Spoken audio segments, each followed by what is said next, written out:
Hello दोस्तों, स्वागत है आपका एक और नए वीडियो में। मैं आपका दोस्त संतोष पंत आप लोगों को मेडिकल बिलिंग और कोडिंग सिखा रहा हूं अपने यूट्यूब चैनल पर।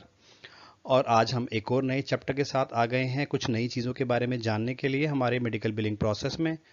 यह इम्पॉर्टेंट चैप्टर है उन दोस्तों के लिए जो लोग इस प्रोसेस में नए आए हैं या किसी डिफरेंट डिपार्टमेंट में काम कर रहे हैं और इन चीज़ों के बारे में नहीं जानते हैं, क्योंकि मैं ये एज्यूम कर रहा हूँ कि जो हमारे दोस्त अकाउंट रिसीवल में ऑलरेडी काम कर रहे हैं वो इनके बारे में जानते होंगे।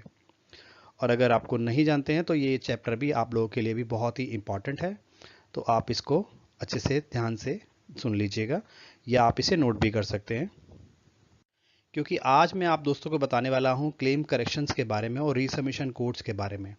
क्योंकि अब हम अपनी डिटेलिंग थोड़ी इंक्रीज कर रहे हैं, क्योंकि शुरू में हमने बिगिनिंग में बेसिक चीज़ों के बारे में जाना, अब हम थोड़ी एडवांस चीज़ों के बारे में डिस्कशन कर रहे हैं।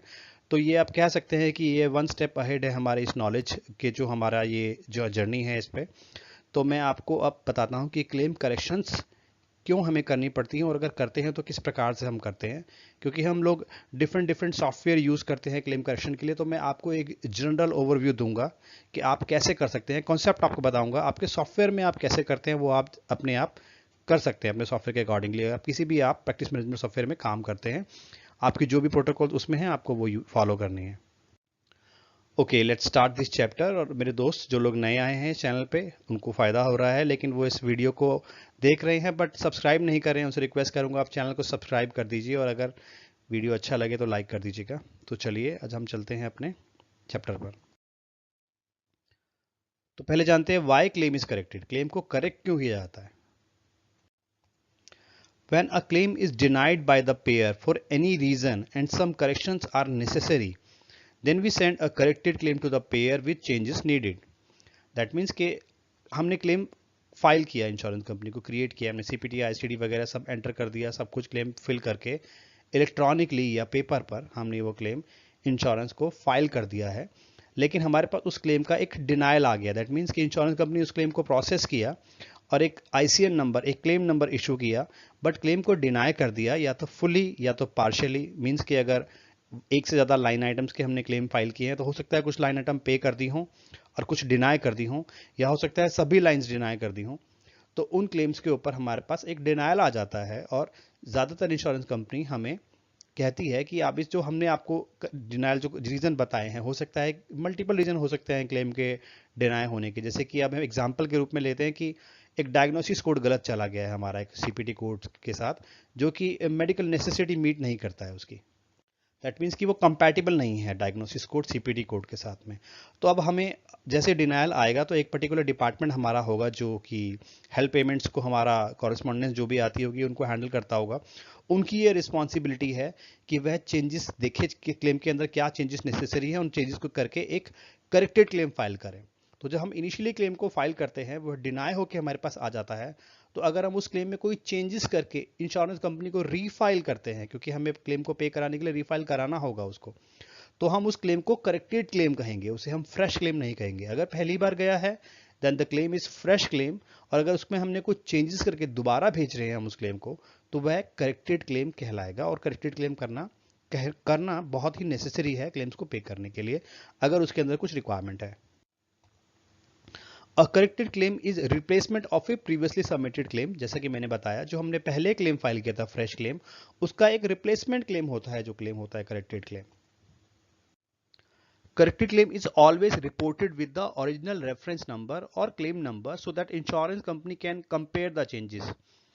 जैसे कि मैंने आपको कहा है कि हमारा जब क्लेम प्रोसेस होता है, जब पहली बार इंश्योरेंस कंपनी को भेजते हैं, तो वो प्रोसेस तो होता है, वो या तो पे हो जाएगा या डिनाई हो जाएगा, या अगर पार्शियली पे होगा या फुली पे हो जाएगा। फुली पे हो जाएगा तो हमारे पास नहीं आएगा वो डिनाइल्स में, लेकिन अगर पार्शियली डिनाई होता है या कंप्लीटली डिनाई होता है तो इंश्योरेंस कंपनी उस क्लेम को प्रोसेस करने के बाद ही हमें भेजेगी। इस केस में इंश्योरेंस कंपनी एक क्लेम नंबर या आप रेफरेंस नंबर कह सकते हैं उसको, उसे हमारे को हम यूज करेगी क्लेम के साथ में, हमें बताने के लिए कि इस रेफरेंस नंबर या इस क्लेम नंबर के हमने इस क्लेम को प्रोसेस किया है इसके अंदर, और ये क्लेम डिनाई हो गया है जो आपने हमें भेजा है। अब जब हम इंश्योरेंस कंपनी को करेक्टेड क्लेम भेजेंगे, रिप्लेसमेंट क्लेम भेजेंगे, तो हमें वह रेफरेंस नंबर यूज करना होगा जिससे कि इंश्योरेंस कंपनी कंपेयर कर सके कि यह जो रेफरेंस नंबर आया है पिछली बार इस रेफरेंस नंबर के अंदर क्या चीज़ें थी और इस बार क्या थी, क्योंकि अब 99% इंश्योरेंस कंपनी इलेक्ट्रॉनिकली हमारे क्लेम को प्रोसेस करती है, तो इलेक्ट्रॉनिकली ये सिस्टम जो होता है उनका, वो इसको मेजर कर लेता है कि चेंजेस क्या होके आए हैं, और जो नेसेसरी चेंजेस अगर आ जाते हैं तो वह करेक्टेड क्लेम को इंश्योरेंस कंपनी प्रोसेस कर देती है। जैसे ऊपर के एग्जाम्पल में ही अगर एक डायग्नोसिस कोड गलत गया तो अब हमने रिव्यू कर डॉक्यूमेंटेशन रिव्यू कर हमने करेक्टेड डायग्नोसिस कोड अपडेट करके फाइल कर दिया है, तो हम उस क्लेम को रीसबमिट करेंगे और ओरिजिनल रेफरेंस नंबर या क्लेम नंबर उसके साथ यूज करेंगे। तो इंश्योरेंस कंपनी चेंज कंपेयर करेगी कि पिछली बार जो हमारे पास हमने क्लेम आया था तो उसमें क्या डायग्नोसिस कोड थे और इस बार क्या है, और कंपेयर के बेसिस पे अगर उसको नए चेंजेस मिलते हैं और वो डायग्नोसिस कोड उसके सीपीटी से मैच हो जाता है तो वह क्लेम प्रोसेस हो जाएगा। Resubmission code is sent on claim form box 22 to report these claim। अब जब हम रिप्लेसमेंट क्लेम या रिसबमिशन जो हम करेंगे इंश्योरेंस कंपनी को क्लेम्स की, हम उसमें बॉक्स 22, क्योंकि एक क्लेम फॉर्म जो होता है चाहे इलेक्ट्रॉनिकली हो या पेपर पे हो, एक फॉर्म CMS 1500 फॉर्म के फॉर्मेट में ही जाता है, तो उसमें जो बॉक्स 22 होता है उस बॉक्स 22 में हमें रिसबमिशन कोड एक एंटर करना होगा जो कि बताएगा कि क्लेम ये करेक्टेड क्यों किया गया है, इसका रीजन क्या है, क्योंकि करेक्शन के भी रीजन डिफरेंट डिफरेंट हो सकते हैं, और हम उसमें रिसबमिशन कोड अपना यूज करेंगे और क्लेम रेफरेंस नंबर यूज करेंगे, जिससे कि हमारा claim as a corrected claim ही इंश्योरेंस कंपनी के पास जाएगा, उसी के बेसिस पे ही प्रोसेस होगा।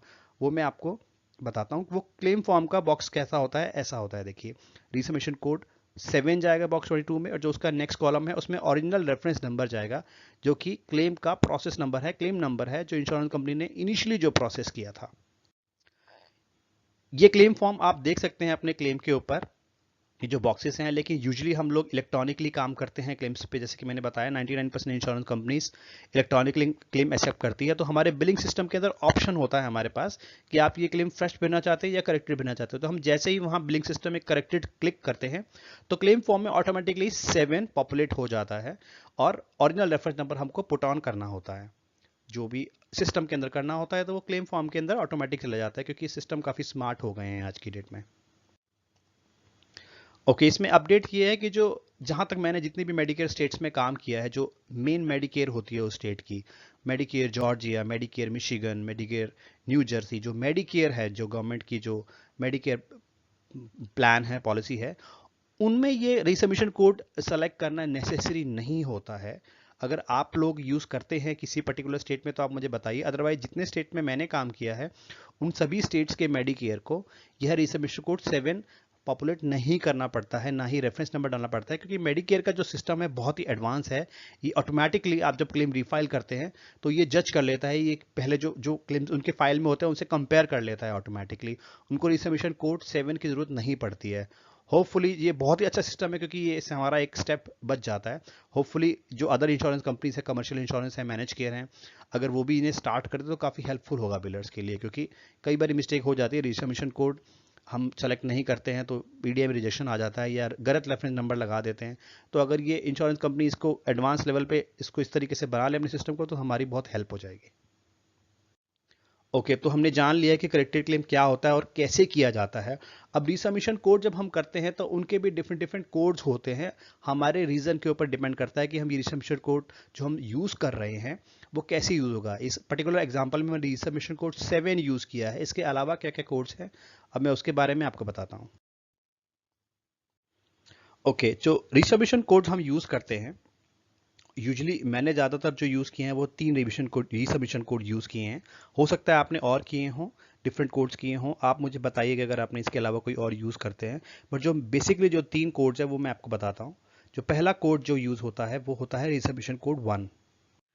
ये यूजुअली न्यू क्लेम्स के लिए यूज होता है, use for new claims which is being build for the first time. मतलब जब क्लेम हम पहली बार बिल कर रहे हैं, इस क्लेम को फ्रेश क्लेम को जब बिल करते हैं तो रिसबमिशन कोड 1 जाता है। जैसे आप बिलिंग सिस्टम को यूज करते हैं, एक फ्रेश क्लेम सबमिट करते हैं, तो automatically billing system resubmission code box 22 में 1 ले लेता है, तो यह केवल फ्रेश क्लेम्स के लिए जाता है। Resubmission code 7 used for replacement claims of previously submitted claims which is denied. Resubmission code majority यही कोड यूज होता है जब हम क्लेम्स को करेक्ट करते हैं, कुछ भी चेंजेस करते हैं, हमने डेट ऑफ सर्विस चेंज की है, हमने डायग्नोसिस चेंज किए हैं, सीपीडी चेंज किए हैं, हमने कोई मॉडिफायर ऐड किया है क्लेम के अंदर, तो हम रिसबमिशन कोड 7 लगाते हैं। साथ ही में जैसे मैंने आपको बताया क्लेम फॉर्म हमारे इसमें जो ओरिजिनल क्लेम नंबर होता है वो जाता है बॉक्स 22 में। और उसके बाद होता है रिसबमिशन कोड 8। ये यूज होता है क्लेम को वॉइड कराने के लिए, use to void a claim which was build in error और मिस्टेक।